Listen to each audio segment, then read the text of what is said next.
ಅವನು ಹೇಳ್ತಾನೆ ಯೋಗಸ್ಥಃ ಕುರು ಕರ್ಮಾಣಿ ಸಂಗಂ ತ್ಯಕ್ತ್ವಾ. ಸಂಘ ಅಂದ್ರೆ ಅಟ್ಯಾಚ್ಮೆಂಟ್ ಅಂತ. ನಾವೆಲ್ಲ ಜೊತೆಗಿರೋದು ತಪ್ಪಲ್ಲ, ಅದೇ ಅಂಟಿದೆಯಲ್ಲ.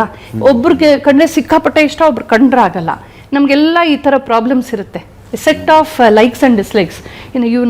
ದೈನಂದಿನ ಜೀವನದಲ್ಲಿ ನಮ್ಮ ಬೆಸ್ಟ್ ಪರ್ಫಾರ್ಮೆನ್ಸ್ ಕೊಡೋದಕ್ಕೆ ಅಡ್ಡ ಬರುತ್ತೆ. ಆಫೀಸ್ನಲ್ಲಿ ಈ ಚೇರ್ ಅಲ್ಲಿ ನಾನು ಕೂತ್ಕೊಳ್ದಿದ್ರೆ ನಂಗೆ ತಲೆನೇ ಓಡಲ್ಲ, ನಾನು ಈ ಕಪ್ಪಲ್ಲಿ ಕಾಫಿ ಕುಡಿದಿದ್ರೆ ಆಗೋದಿಲ್ಲ, ಈ ದಿಂಬಿಲ್ದಿದ್ರೆ ನಿದ್ರೆ ಬರಲ್ಲ, ಅವ್ನು ನನ್ನ ಟೀಮಲ್ಲಿ ಇದ್ದಿದ್ರೆ ನನ್ನ ಕೆಲಸನೇ ಮಾಡೋಕ್ಕಾಗಲ್ಲ, ಇವು ನನ್ನ ಟೀಮಲ್ಲಿ ಇದ್ರೆ ನನ್ನ ಕೆಲಸ ಮಾಡೋಕ್ಕಾಗಲ್ಲ. ಇದೆಲ್ಲ ನಮಗಿರೋ ಪ್ರಾಬ್ಲಮ್ಸು, ಇದೆಲ್ಲ ಹ್ಯೂಮನ್ ವೀಕ್ನೆಸ್ಸು. ಇದನ್ನು ಶ್ರೀಕೃಷ್ಣ ಹೃದಯ ದೌರ್ಬಲ್ಯ ಅಂತ ಕರೀತಾನೆ. ಪ್ರಾರಂಭದಲ್ಲೇ ಕೃಷ್ಣನ ಮೊದಲ 2 ಶ್ಲೋಕಗಳೇ ಸಾಕು ನಮ್ಗೆ, ಅಷ್ಟು ಚೆನ್ನಾಗಿವೆ. ಕುತಸ್ತ್ವ ಕಶ್ಮಲಮಿದಂ ವಿಷಮೇ ಸಮುಪಸ್ಥಿತೆ ಅನಾರ್ಯಜುಷ್ಟಮಸ್ವರ್ಗ್ಯಂ ಅಕೀರ್ತಿಕರಂ ಅರ್ಜುನ ಕ್ಲೈಬ್ಯಂ ಮಾಸ್ಮಗಮಃ ಪಾರ್ಥಾನೆ ತತ್ವ ಉಪಪದ್ಯತೆ ಕ್ಷುದ್ರಂ ಹೃದಯ ದೌರ್ಬಲ್ಯಂ ತ್ಯಕ್ತ್ವ ಉತ್ತಿಷ್ಠ ಪರಂತಪ. ಈ ಥರ ನೀನು ಬಹಳ ಮುಖ್ಯವಾದ ಘಟ್ಟದಲ್ಲಿ ಜೀವನದಲ್ಲಿ ಇನ್ನೇನು ಯುದ್ಧ ಶುರು ಆಗಬೇಕು, ಅಥವಾ ಇನ್ನೇನು ಪರೀಕ್ಷೆ ಬರಿಬೇಕು, ಇನ್ನೇನು ನಿರ್ಣಯ ತೆಗೆದುಕೋಬೇಕು, ಇನ್ನೇನು ವೋಟ್ ಹಾಕಬೇಕು ಅನ್ನೋವಾಗ ನಾವು ಹೆಂಗೆ ಯೋಚನೆ ಮಾಡಬೇಕು? ಕ್ಷುದ್ರಂ ಹೃದಯ ದೌರ್ಬಲ್ಯಂ.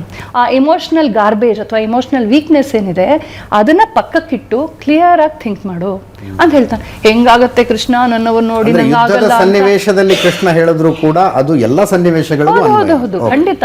ನೋಡಿ, ಅವನು ಸನ್ಯಾಸಿಗೆ ಹೇಳಿಲ್ಲ, ನೀವು ಇದನ್ನ ಒಂದು ಯಾವುದೋ ಮತ ಪ್ರಚಾರ ಅಂತ ಅನ್ಕೊಳ್ಳೋ ಹಾಗೆ ಸನ್ಯಾಸಿಗೆ ಹೇಳಿಲ್ಲ, ಒಬ್ಬ ಅಲ್ಲ ಕೈ ಇದು ಧನುರ್ಬಾಣಗಳನ್ನ ಹಿಡ್ಕೊಂಡು ಯುದ್ಧಕ್ಕೆ ಹೊರಟಂತ ಸೈನಿಕನ್ ಹೇಳ್ತಾ ಇದ್ದಾನೆ. ಅಂದ್ರೆ ನಮಗ್ ಬೇಕದು, ಸನ್ಯಾಸಿಗಳನ್ನೆಲ್ಲ, ಗೃಹಸ್ಥರಿಗೆ ಬೇಕು, ಜೀವನದಲ್ಲಿ ಬೇಕು ನಮ್ಗೆ.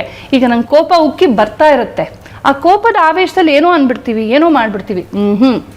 ಯೋಗಸ್ಥ ಕುರು ಕರ್ಮಾಣಿ, ಬ್ಯಾಲೆನ್ಸ್ ಇಟ್ಕೋ. ನಿಂಗೆ ಆ ಬಂದಿದ್ದೆಲ್ಲ ಮನ್ಸಿಗೆ ಬಂದಿದ್ನೆಲ್ಲ ಮಾಡ್ಬಿಡ್ಬೇಡ, ಹೇಳ್ಬಿಡ್ಬೇಡ.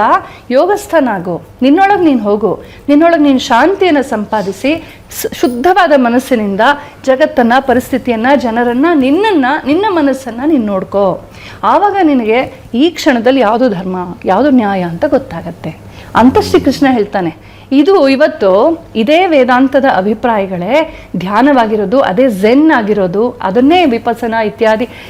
ನೀವು ಎಲ್ಲ ಮತ ಬೇರೆ ಅಂತ ಪಾಲಿಟಿಷಿಯನ್ಸ್ ನಮ್ಮನ್ನು ಬಿಡಿಸಿ ಕೂಡಿಸಿದ್ದಾರೆ. ಆದರೆ ವಾಸ್ತವದಲ್ಲಿ ಎಲ್ಲರಿಗೂ ಮೂಲ ಒಂದೇ. ನಾವೆಲ್ಲ ಇದೇ ಭಾರತದಲ್ಲಿ, ಇದೇ ಮಣ್ಣಿನಲ್ಲಿ ಇದೇ ಅಭಿಪ್ರಾಯವನ್ನ, ಇದೇ ಉನ್ನತವಾದಂಥ ಶಾಂತಿ ತತ್ವ. ಶಾಂತಿ ಅಂದರೆ ಏನೂ ಮಾಡದೇ ಇರೋದಲ್ಲ, ಯುದ್ಧ ಮಾಡದೇ ಇರೋದಲ್ಲ. ನಮ್ಮ ಎಲ್ಲ ದೇವತೆಗಳ ಕೈಯಲ್ಲೂ ಕೂಡ ಆಯುಧಗಳಿರುತ್ತೆ.